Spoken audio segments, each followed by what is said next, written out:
Hey guys, welcome to our first real Combustion Kings episode. Like where we told you before, we're not only figuring out the guys that are driving the cars, but who are really building the cars. Today we're at Batten Motorsports, where the guy went from a car and a half garage to a 6,000 square foot powerhouse, where he's creating everything from GT500s to the fastest street truck in Maine. Let's go find Cody and figure out what other tricks he's got up his sleeve.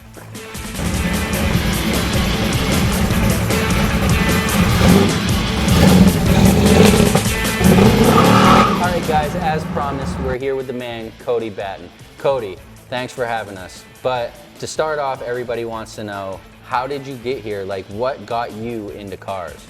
It started a long time ago, actually, when I went into college. I kind of went into the automotive field as an accident when I was in high school. I needed extra classes. I kind of liked tinkering on things. Had my own vehicle that my father and I had put together, so that was something I kind of wanted to head towards. Went there, did that, then I went to college. I used to be kind of into the off-roading thing, so I thought. We had put together a decent truck, and I'd met one of my classmates there, and he had a 1987 T-top Fox body with nitrous. Oh, okay. Could care less about that car, to be honest, but he was very interested in my V8 Ford Ranger pickup, so he wanted to drive it, and in return he said, "You can drive my car." At first I wasn't really interested, then I'm like, yeah, we'll give it a shot. Yeah, whatever, right? Man, let me tell you what, from there on, I was in. To be able to pull into a car that has a mediocre horsepower nowadays, and then roll on a 150 shot on it, I was hooked. That was it. Do you think if it was a Camaro, let's say, would it have been that same thing? Or was the Mustang just from the beginning? I think, like growing up, it was a Ford thing for us. My family, it was all Ford. Right. So, and then I think that's how the relationship started between me and my classmate. It just, we both had an interest in Ford vehicles, and so it was kind of a trade-off. Camaro, I'm sure they would have been absolutely impressive to start off with something, any standard, to just hop in and hit nitrous on it for the first time. Right. But it happened to be a 87 T-top Mustang, and that was it. And so from there, though, like how do you get into a 6,000 square foot house of power from just ripping on a Fox body? How does it get there? Well, obviously, it isn't something that just boils down overnight. It's not a thing that comes off of a whim. You just, it all started when we were getting into that car thing. My classmate's father, who was, we loved to death. The guy pushed Mustangs on us. It was his life. It was everything. So that's what we did. We built cars. We were building a car for him, and he passed away. So during that time, we had all said when we were finishing his car that we would do a small cruise, and there's a local Corvette show they do annually, so we'd go and crash that car show and kind of have a little fun. So in his memorial, we did that. And we started off with eight cars, threw it out on Craigslist. It was a good time. Each year it just kept snowballing. Well, as through that time, obviously I'm evolving with my mechanical skills. I mean, going from college, getting into the field of work which I went in. I actually went into work to be a diesel technician for Mack and Volvo trucks. So that kind of took me away, but that put me in a place where I worked with boosted vehicles every day of my life. Everything I did had to work with boost. It's just what we did. A lot more boost, but a lot more boost, but you work with it every day. You get all the concepts. You also get the dealer side of parameter changing. You get into the tuning side, manipulations. You get into the down and dirty of how the makeup of the vehicles work. So that pushed me into that level. And then as this snowballs, we're evolving. We're building our own stuff out of our own, small garage. And then you get people that, he's building this and he's doing a good job. Well, let's go over there and have him do ours. And then that snowballed to a point where I can't house this kind of work in a bay and a half garage at my house. Right. I have to become legitimate. And that's what I did. Over some time, we found this location by accident. Actually, the place was being borrowed for a customer that I built an engine for. They were friends with the owner of the building. They just had an empty vacant space where they could put their car and change their engine. I come over to help them get it wired up and running, and took the place on. Had it for over a year now, and I've been working 2 jobs. I've been working my truck shop job, and then I'm working here.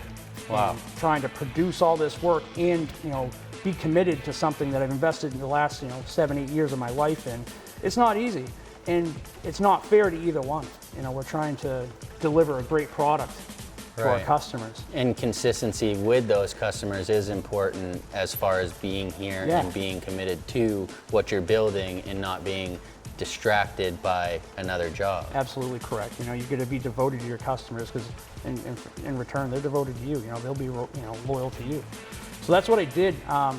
In June, I was able to leave my job and come here full time. And we just kind of hit the ground running.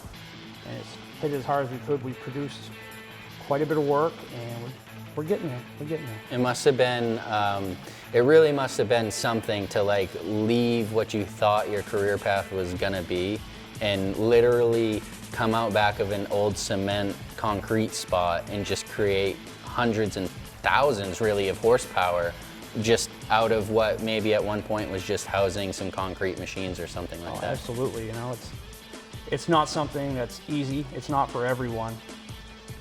But I look at it like this: if you don't take that step, you're probably going to regret it for the rest of your life.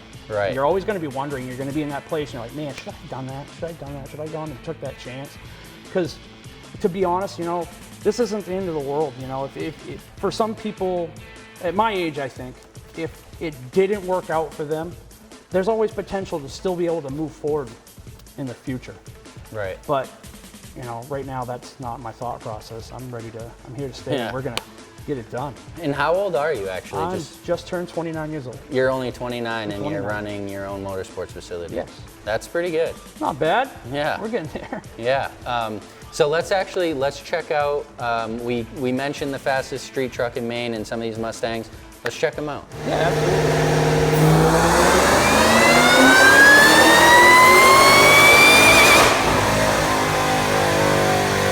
All right, Cody, what's the deal? I really wasn't expecting to come here and see a full body, just beast truck. What's up with it?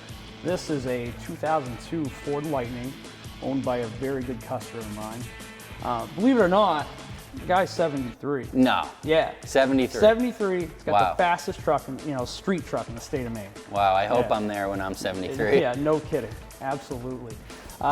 He brought it to us with, the guy's got the itch, just wants to go fast. He's always had fast stuff in his entire life, and he just wanted to be faster.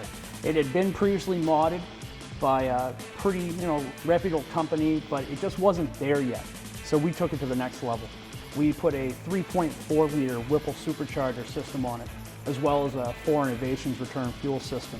Wow, so it's loaded. It's loaded. Thing's legit. We've actually been able to produce 750 wheel horsepower and 800 foot-pounds of torque out of a 5.2 liter.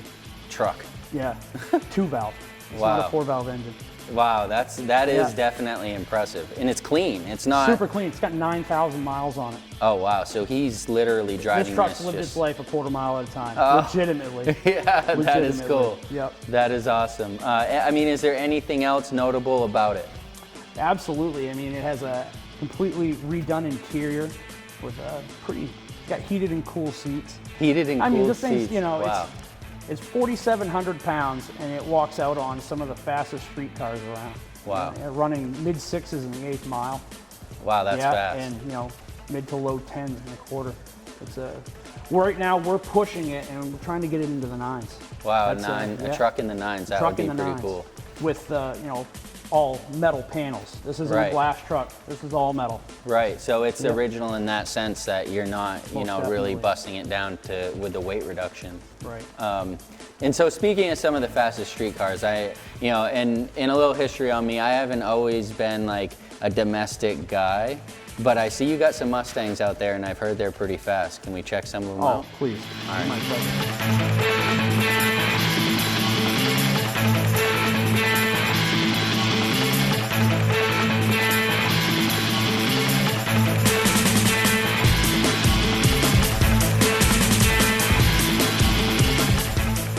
All right, Cody, first of the Mustangs. What's the deal here? I can see it's probably an early 2000s, Mustang, but what else is up?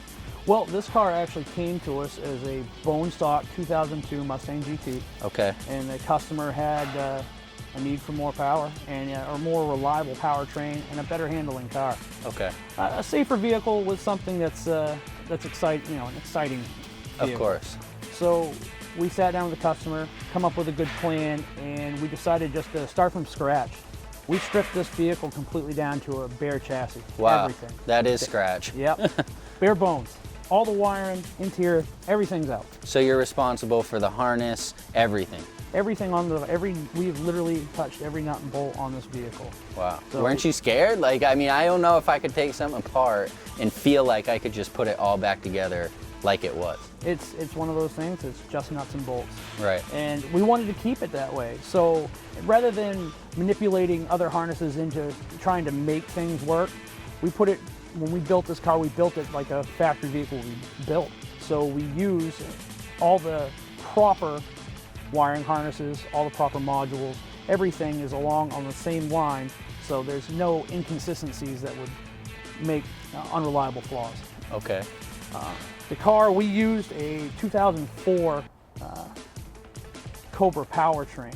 It has a built motor that would stand 1,200 plus horsepower. Okay. And it works very well. We did the full boat.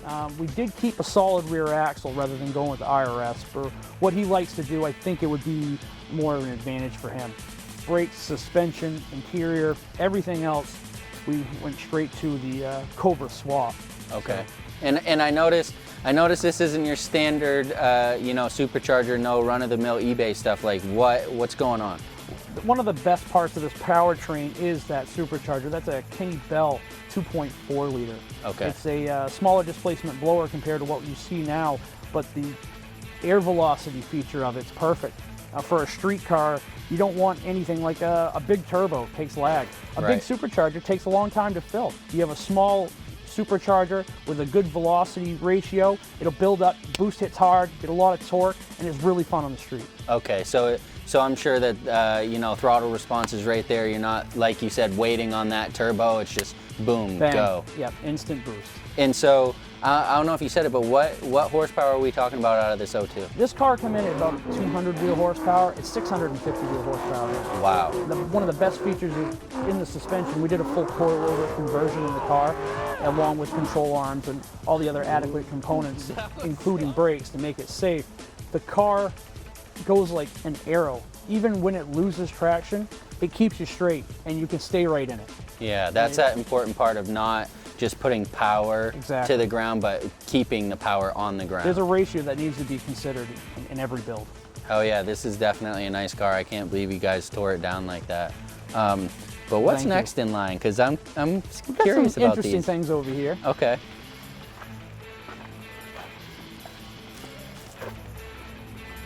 What we have here is a 2013 Mustang GT, and it's featuring a Department of Boost M122 conversion kit. It takes an SVT supercharger off of a 07 to 2012 GT500 and adapts it.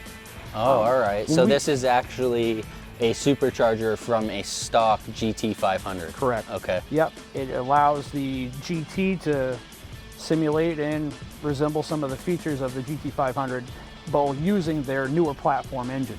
Okay. The kits were, very easily to obtain, but they did not come with instructions. We worked with the company that produces them, Department of Boost, and they made a deal with us. If we could help them out, they'd help us out. So we helped develop the instructions, and we also did the R&D with, dyno tuning and power results, and the little what this works with this works with this kind of thing. Wow, that's cool. That's kind of a big thing to take on another company's work almost, and actually be successful and create what they wanted. Oh, absolutely. That's huge. We did 3 back to back.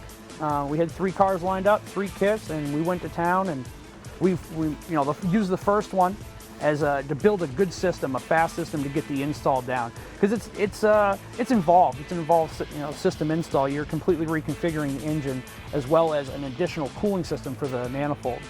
So you got to get in there, and it's not easy. But once we've got the system down, then we can use the other 2, and we know exactly what to do. We've got something that we can repeat, duplicate, and put in some sort of an instruction form, as well as the company who produced the products can work with us and put their input as well. So pretty much what you're saying is you got a box of metal and you turned it into a fully operational Supercharger kit, so to Yes. speak, with Yeah, no so instructions. Absolutely. Wow, that's actual skill right there to be able to put something together somebody else dreamed up and have it work. And so this one here, is this actually the same, pretty much the same thing? Same thing. This is the twin. So was that one first or this one first? We actually did this one first. We did another blue one, and then this was the last one. Wow. We were able to produce 550 wheel horsepower out of all of them on 10 pounds of boost. And so to compare that to a GT500, for those that don't know, like what's a stock GT500 putting out? A stock GT500 of that manner hardly put 500 wheel down. Wow. So you actually like took it up a notch. Yes, and they actually use more boost pressure to do so. Wow. So speaking of taking it up a notch, this is ridiculous. I know that a lot of guys are really gonna appreciate this, and I know you had said maybe you're not responsible for all the work done here, Right. but tell us a little bit about this for those of us who aren't really familiar with the car. This car it's one of a kind for sure. It's a 1967 Nova. Wow. Yeah, Chevy Nova. It's a beautiful car.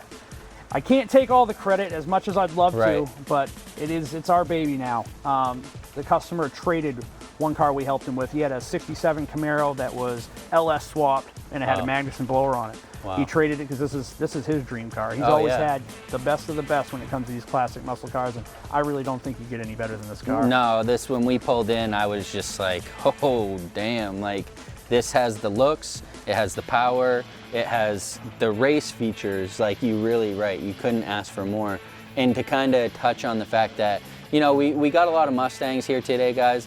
That was just who we could get here for your customers. Right, correct. You're working on the Mopar stuff, you're working on the Chevy stuff. It's not as much as it Vets seems. and Hellcats and everything. We're actually digging into the foreign, the Asian stuff. Wow. We've got a Supra over there. We've got a Miata coming in. We're That's starting cool. to dip into that. We're open-minded and we're completely capable. And that shows your love for all cars, cars. not just a certain group, which is where a lot of people kind of get split up there. And I think that's really a good look to be able to kind of apply yourself to not just one group of people, you know, Absolutely. especially business-wise. So I did notice in the ground over there you got a couple rollers. Yeah. Is that something we can check out? I would love to show you what we have. Oh yeah, let's see a dyno Come on session, over. guys.